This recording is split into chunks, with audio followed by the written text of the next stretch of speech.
Yes, good afternoon, officers. Let's do today's newspaper analysis.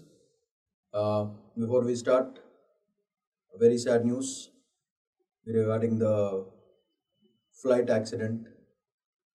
A lot of passengers, civilians dead. May their souls rest in peace. The technical glitches of Air India flight, very, very sad. It's a very sad day. Families getting disturbed. Children, men, women. Big disappointment. Just hope that these kind of incidents and accidents never take place again in India. I think Air India should do better job and make sure such kind of accidents don't happen again. Very sorry for all the families who have to face a tough time right now. So let's start. 12 June 2025, current affairs. 5 major topics are there. Quickly, let's do it. So what are the topics for today? First, Hindi along with English as mother tongue. Connecting bridge. India unlikely to ratify High Seas Treaty. Polluting plant in eco-sensitive zone, Uttarakshi.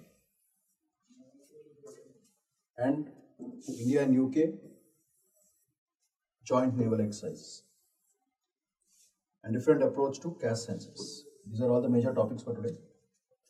So 1, 2, 3, 4, 5, 6 topics are there. So let's have a quick review about all these topics. Hindi can be taught along with English and mother tongue. This is related to the AP issue. So let's look at that. Revival and rebranding of Andhra Pradesh. Chandrababu Naidu highlights challenges inherited from previous regime. Halted schemes and economic damage to the brand of AP. It is down. That is what he feels. So,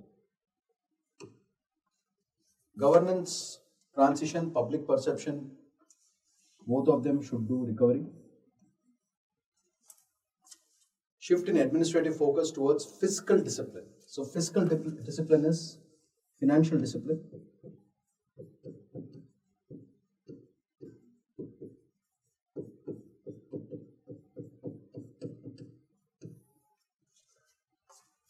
Likely national spotlight of Andhra governance model as turnaround case. So they want to make governance so good that all the other states should follow. That is the whole storyline for this article. So what are the important points that we have to catch? Welfare through Super 6 guarantees and P4 model. Initiatives of this Super 6 includes LPG refills, free rides for women and social equity. P4 model, public-private people partnership. The star point. Should include welfare economics, participatory governance, both of them very important for mains. Grassroots upliftment must be there and gender inclusive policies must be created. These are all straight pointers that you have to mention in your mains exam. May inspire similar models in other states, focus on bridging haves and have-nots. So, bridging is the concept. Naidu promotes simultaneous teaching of Hindi, English and regional languages. That is what his idea is. National Education Policy 2020 aligned with this model. Therefore, inclusive language policy and AI-friendly education. All these three should be encouraged a lot. Therefore, 3 arrow marks. Language learning benefits and tech-driven education must be enhanced. Danwala emerges as a model for multilingual digital education. So this is the key highlight, which are very, very important for your mains. So if you observe Super 6 and P4 models, public, private, people partnership. This is the model that Mr. Naidu is talking about. So TDP is seen as stabilizing force in NDA, advocating against central overreach. So because of this, there are issues of federalism, center-state relations, double engine sarkar. That is a problem. So this will be the main issue. It's cooperative, but it is assertive state policy within NDA structure. TDP has always aligned with NDA for a long time, so that kitch is always there. So there should be some development parity also. Fields are aerospace, drones, and AI-focused hubs. These are the three major areas that AP is concentrating on. Danivalla innovation-driven growth perugutundi. Indigenous tech corridor, Make in India, and Digital India synergy. These are all the three focus areas which the student has to remember. Very useful for your mains. When you focus on Indigenous Tech Corridor, Make in India program, and Digital India synergy, if these three programs are mixed, automatically what happens is FDI will start flowing inside. So FDI and local startup culture also will start increasing. And slowly, Andhra will become a major contributor for India's high-tech exports.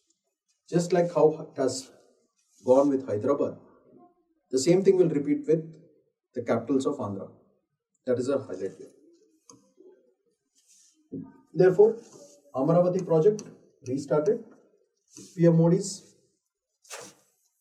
post-Pulwama mission, self-financing in urban models, national security cooperation, urban growth and political alignment with center security stance, and finally, Amaravati may regain capital status.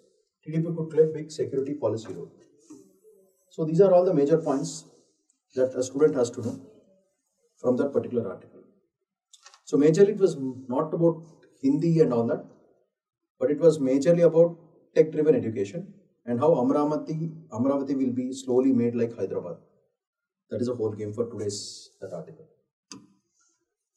Next important article, connecting bridge. So what we have done is, what are the important things? I've tabularized everything so that it will be easy for you. So look at the diagrams. So key highlight and feature, US BRL 272 Udhampur Srinagar Baramulla rail link takes 28 years to complete, connects Kashmir to Kanyakumari. This is the key feature of this project. What is impact? Rail integration of Kashmir with India's national network. So social inclusion will automatically happen. Next, Chenab rail bridge. We have done a video on it, so have a glance at this. 359 meters above the riverbed, 35 meters higher than Eiffel Tower, 135 meters span, wind speeds up to 260 kilometers that bridge can hold, and 120-year lifespan is the span of that particular rail bridge. So this is the fact, and what is the impact of it? It's an engineering marvel. India's image in global civil engineering infrastructure, it raises the bar.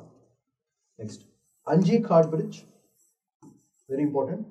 331 meter above riverbed, 725 meters length, 96 cables, 8,200 empty structure steel. These are the features of it. It's the first cable-stayed rail bridge made in India, engineering reputation and safety. So since it is first, it is very important for your prelims. Anji Khat Bridge, first cable-stayed bridge. Next, project scale and cost is about 43,780 crore, 36 tunnels and 943 bridges. That is overall thing. It's a major infrastructure achievement, enhances accessibility and tourism potential. This is what we have to remember. Next, Vande Bharat connectivity reduces daily Srinagar travel from 24 to 13 hours. Vande Bharat Express start later in 2025. Promotes economic integration and mobility, boosts tourism and trade. These are all the major points that you have to mention for your mains. And these are all supportive statements for the government's programs. And how it is strategical and politically impactful. Rail link is a symbol of empowered Jammu and Kashmir aftermath Pahalgam, counters Pakistan narrative. And finally, geopolitical assertion improves internal security, logistics, and national unity. So these are all the major factors that you have to write, that a simple railroad connectivity can cause unity and social inclusion is the whole concept. Next important topic, India unlikely to ratify High Seas Treaty at UN Ocean Conference. Let's have a quick glance at this particular topic too. India signed the Biodiversity Beyond National Jurisdiction BBNJ. It's popularly known as High Seas Treaty. So this is a scope for prelims and a mains question also. However, it is unlikely to ratify. It's not ready to sign. At the ongoing UN Ocean Conference in Nice, where it's in France on June 2025. Why? Because the treaty requires countries to agree on conservation, equitable use of marine biodiversity, especially in areas beyond National Exclusive Economic Zone, EEZs. So, exclusive economic zones. So, once you ratify that, you cannot do any kind of activity in exclusive economic zones, for which India has not signed or ratified the deal. So, why? The delayed ratification due to need of existing national laws, notably Biological Diversity Act. These amendments are scheduled to be tabled during the monsoon session of the Parliament from July 12 to August 12. Once the monsoon session is over, then there is a chance for it to ratify. India's cautious legal approach in annulling with international obligations with domestic biodiversity and resource governance. So these are all the major keywords that you have to mention for your mains answer. As of June 10, 2025, 49 countries have ratified it. The High Seas Treaty will enter into force once 60 countries complete the ratification. Very, very important for your prelims as well as for your mains. Majorly, 60 countries. High Seas Treaty, 60 countries. Currently, 49 have signed. India has not yet ratified. The current delay by India affects global momentum towards achieving the binding commitments under the treaty and showcases geopolitical importance of India's participation in global environmental regimes. Everyone is waiting for India to sign, but India is very cautious because once it signs, it is legally obligated, which it does not want to do right now. One of the most contentious issues is equitable sharing of marine genetic resources located in high seas. This is the major problem. It has to share with all the countries, which it is not ready because we have our own problems. So this is a start point which you have to understand. Once it starts sharing the marine genetic resources, the benefit sharing should be shared, profit sharing should be shared from maritime biotechnology, especially for developing nations. So instead of money coming in, we have to give money to outside, to all the ratified countries, because profit sharing as well as your marine genetic physical things should also be shared. We are not ready to share that at this point of time. Basically, issue is about technology transfer and capacity building and access to benefits. Despite the treaty delay, India continues progress on marine exploration and blue economy frames. We have already done a video on blue economy, so have a just glance at it. This is the major point. We are doing our own explorations, we are building our own blue economy, we are happy with it. We don't want to be legally obligated because, as I told you, international politics is never about being good or bad, it's all about profit. So India is not ready to share their profit right now. First, we'll take care of ourselves, and then if there is excess, then we are ready to do the international obligations and treaties and ratifications. So, issue is the Samudrayan mission, very, very important. The Samudrayan mission, which explores ocean depths up to 6,000 meters, is scheduled in 2026. And already $80 billion invested in blue economy initiative so that single-use plastics ban and steps towards ocean have been already maintained. In the same conference, India supported legally binding Global Plastics Treaty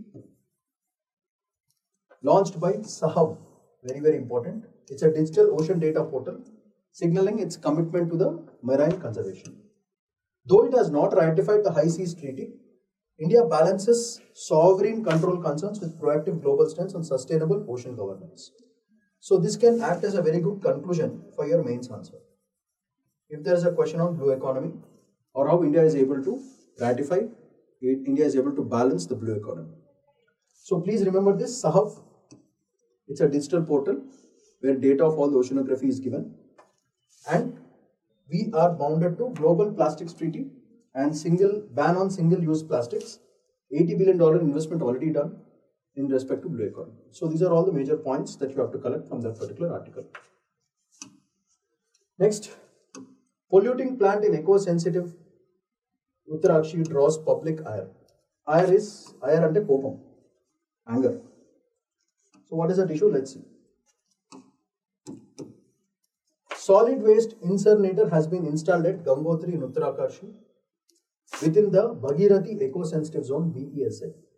This zone, part of Gangotri National Park, you have to map the points, has strict environmental regulations.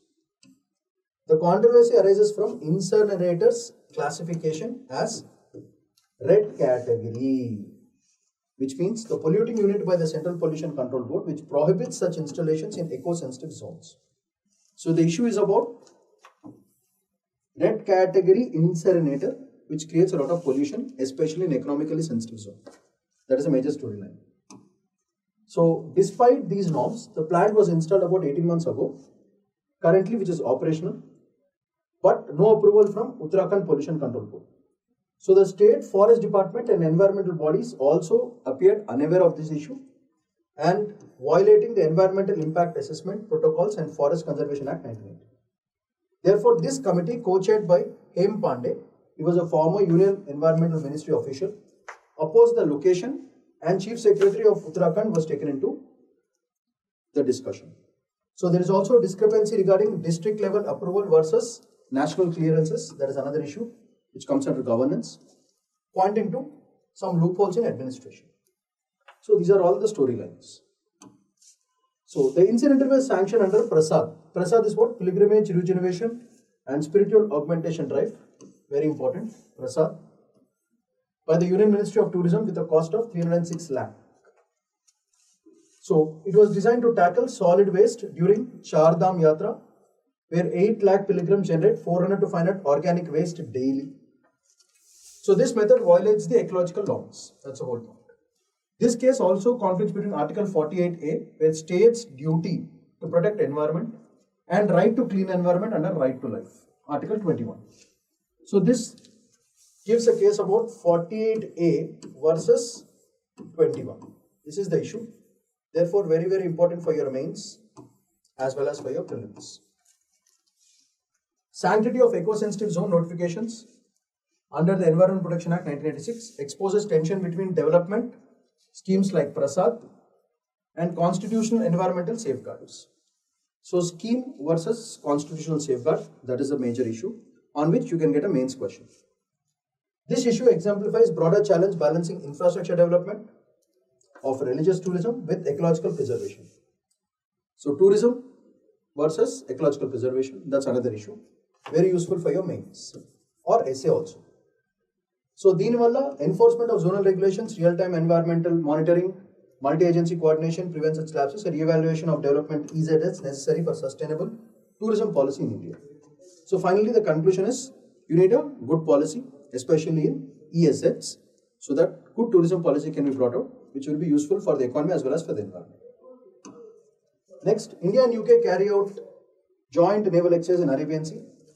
So issue is not about this. We have to concentrate a little bit more on what other naval exercises have been done during this year. Therefore, the whole table has been given. We just need to revise. India-UK naval passage exercise June 9 to 10, 2025. North Arabian Sea deployed INS Tabar. It's a stealth frigate, submarine and P-81 aircraft. UK sent HMS Prince of Wales aircraft carrier and HMS Richmond. These are all the details of it. And what is impact? Indo-UK maritime partnership. Interoperability supports India-Pacific maritime security. These are all the impacts. Very useful for your prelims as well as for your mains. So this is about India-UK. Next, in this year we have also done India-France Varuna exercise. April 2025 we finished it. So conducted on Goa coast. Aircraft carriers, submarines, maritime patrol aircraft from both nations have been included. So these are details. India-France Strategic Maritime Cooperation enhances blue water naval operations under IOR. So these are all the important points, both useful for prelims as well as for your mains. So this is about India-France naval exercise. Next, India-US Malabar exercise, May 2025, we finished it. Multinational naval drill involving India, US, Japan, Austria, Australia, for 4 countries, therefore very important for your prelims. Submarine hunting, carrier ops and maritime domain awareness. These are all the details which are involved in this particular exercise. And what are the impacts? Quad naval cooperation boosts security. Indo-Pacific showcases anti-submarine air defense capabilities. So this is also very important for your prelims as well as for your mains. So these are 3 major naval exercises which have been done this year. So another naval exercise which have been conducted, India-Indonesia Samudra Shakti. In March we finished. So bilateral naval exercise on Sunda Strait involved joint maneuvers, boarding operations and maritime interdiction. These are all the details of it. And what are the impacts? Highlights: Act East Asia policy strengthens maritime presence in Southeast Asia, counters regional threats like piracy. So these are all very useful for your prelims as well as for your mains. It's very important. So this is with respect to India-Indonesia Samudra Shakti exercise. And apart from that, India-Australia Aussie Index, February 2025. Details: in Andaman Sea, focused anti-surface and anti-air warfare with submarine participation. These are all the major details of this. And impacts: improves bilateral naval synergy, fortifies India's role in Indo-Pacific strategic net, underlines strategic ties under comprehensive strategic partnership. So very, very useful for your prelims as well as for your mains. So this is with respect to India-Australia thing. This is India-Indonesia. Similarly, conceptual framework of this, let's have a quick glance. Focus on freedom of navigation, rules-based maritime order, anti-submarine warfare, ASW, and interoperability. These are all the focus areas. And impacts: it aligns with SAGAR, MDA, Maritime Domain Awareness, and Indo-Pacific Initiative, IPOI. So all these are points which are very, very important. Very useful for your prelims as well as for your mains. So prelims as mains. So every point of it, all the naval exercises which have been conducted this year, this table completely tabularizes them. I have mentioned the details and the impacts of each of the naval exercises. So for all the serious students, this will be a very easy work for you. You just have to revise, as simple as that. Next, a different approach to caste census. Another important article on caste census. A lot of caste census have been going on throughout this. Therefore, you will have a definite question in mains. Constitutional base and policy design. Article 246 of the Constitution places census under Union List 7 schedule.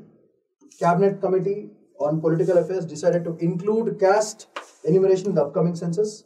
Long pending demand it was. Therefore, constitutional federalism is protected. Bihar 2023, OBC plus EBC 63.01%, EBC alone is 36.1%. These are statistics. Scheduled caste 19.65, scheduled tribes 1.68, general 15.52. 34% of the families earn less than 2,200 rupees per month. That is the reason this census is very important. 44% of them below this threshold. Same case in Telangana, BC is 56.33 of the population, BC Muslims 10.08% of them. So these are major statistics. And finally, Union Education Ministry data, 45 central universities, only 4% professors, 6% associate professors are from OBCs and 85% are from general category. That shows the disparity between the marginalized societies and the general society. Despite the Central Education Institutions Reservation Act, this issue is like that. Highlights caste-based structural exclusion which is being done for higher education. It should be data-driven, bottom-up approach and development focus versus top-down welfare. Tamil Nadu uses backward class commission data for reservations. Karnataka uses caste data to recalibrate education as well as job policies. Same case with Brazil and South Africa also use race and caste-based data for every 10 years for equality enforcement. So since it's being done in other countries also, India should also work on these caste census. So these are all the major statistics of this particular today's newspaper, especially on caste census. Just keep this in mind. Wherever necessary, you can mention all these points. So, a different approach on caste census. So, everything has been mentioned. Next, we have done all the naval exercises throughout the year, 6 naval exercises. Their details and impacts have been mentioned. And finally, we have done solid waste management, very important, because that Uttarakshi polluting people, especially on incinerators, polluting incinerators. Incinerators are things which burn things. And finally, we have done genetic launching, Biological Diversity Act, Unlikely to ratify High Seas Treaty. We have done it. And then connecting bridge, all bridges compilation, what we have done. Work on this Anji Khad Bridge, first cable one. And of course, Chenab Rail Bridge, very important. We have done a video on it, so please check on. And Hindi could be done. This is exclusive Andhra Pradesh, but it has an NDA and TDP nexus. So let's check if you have done all the topics for today. Hindi can be done. Connecting bridge we have done. High Seas Treaty we have done. Polluting plan and incinerator on eco-sensitive zone, ESZ. Next, India, UK and associated all the naval exercises we have done. And different approach to caste census, this also we have done. So these are all the major topics for today. And please visit the video, collect all the points, and your work is only very simple. Revise karo, and try to create your own flowcharts, prelims as well as for your mains. And again, we should all be very, very sorry for all the lost souls in the flight accident. It's a very, very, very sad day for India. May the souls rest in peace. And we should make sure that such kind of incidents never should again happen. So that's all for today. Please take care. Bye-bye.